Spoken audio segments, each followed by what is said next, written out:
Oke. Assalamualaikum warahmatullahi wabarakatuh. Pertemuan keempat kali ini kita akan membahas tentang nilai optimum uji garis selidik. Dengan uji garis selidik ya. Adapun langkah-langkahnya yang kita mau gunakan ada yang pertama. Langkah-langkahnya yang pertama silahkan nanti dicatat di modul ya. Uji garis selidik. Langkah pertama tetap sama, yaitu menentukan model matematika dulu atau SPTLDV dari sebuah soal. Karena di sini sudah diketahui SPTLDV-nya, berarti tidak usah kita cari nanti. Yang kedua tetap sama, menggambar di P daerah penyelesaian. Terus kemudian yang ketiga adalah yang berbeda. Kalau uji titik pojok kita menentukan titik pojoknya, ini pun ada titik pojoknya, tapi sebelumnya kita menggambar dulu garis selidik. Garis selidik yaitu dengan rumus AX plus BY sama dengan A kali B. Ini didapat dari fungsi tujuan atau fungsi sasaran.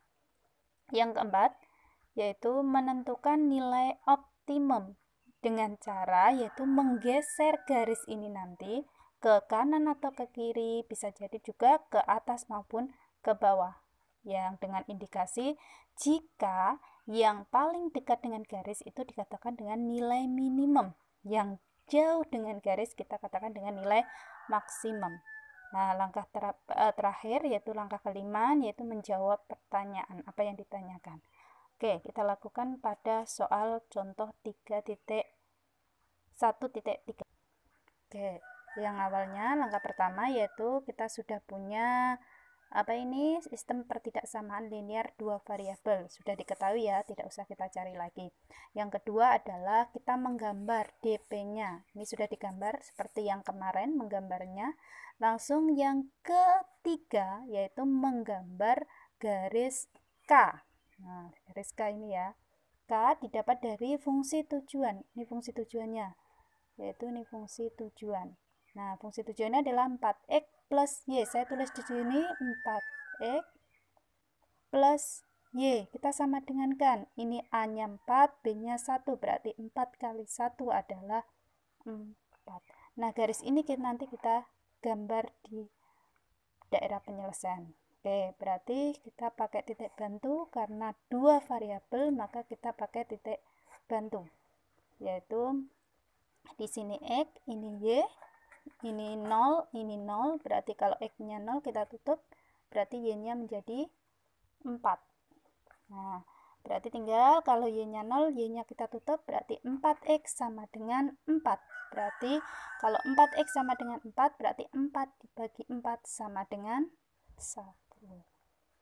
Nah, berarti ada dua titik, yaitu 0,4 dan 1,0. Langkah berikutnya kita gambar ke sini. Nah, tadi kita sudah dapat ini tadi ya, kita ke sini. Nah, kita ke sini menggambarnya dari ini ya, kita gambar 0,4 berarti di sini dan 1,0 berarti di sini. Sehingga didapat garis seperti ini. Ini garis G, garis ini tadi ya. Ya, kita gambar. Nah, setelah kita ketemu garis G yaitu garis selidik, maka saya gunakan ini penggaris. Terus kita geser mendekati sebuah titik. Nah, sejajar ya. Ini harus kita geser sejajar. Nah, di sini ketemu, kita kasih G1, terus kita geser lagi ketemu dengan titik yang kedua, titik pojoknya.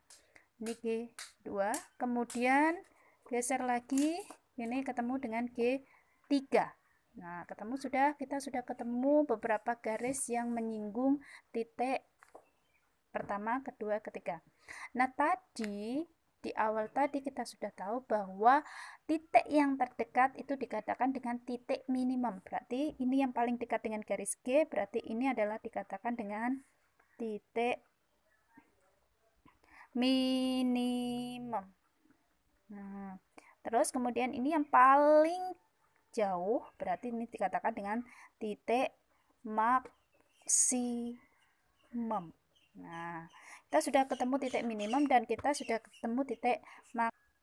Oke, berarti kita tulis dulu yang langkah pertama, langkah ketiga sudah terjawab ya, titik maksimum dan titik minimum. Langkah berikutnya itu menentukan, langkah keempat yaitu menentukan nilai optimum. Nah, nilai optimum tinggal kita masukkan saja. Nah, tinggal kita masukkan saja ya, kembali lagi. Titiknya tadi titik minimumnya adalah 18,6. Karena kita yang ditanya titik minimum, langsung aja kita masukkan titik minimumnya 8,6 ya. Minimum. Nah, berarti tinggal kita masukkan ke fungsi Z, yaitu Z-nya adalah ini 4x plus Y, berarti 4x plus Y. Masukkan saja, tinggal 4 kali X-nya 18 ditambah Y-nya 6, berarti tinggal 72. Ini kali ini kan 72 ditambah 6, hasilnya adalah 78. Nah, ditanyakan kemarin adalah nilai minimum, berarti tinggal nilai minimumnya adalah 78. Terakhir yaitu menjawab pertanyaan. Jadi nilai minimumnya sama dengan 78. Oke, sudah lengkap sudah untuk yang pertama tadi. SPTLDV menggambar garis selidik, kemudian menentukan titik minimum maksimum, kemudian menjawab pertanyaan. Ini adalah dengan cara uji garis selidik.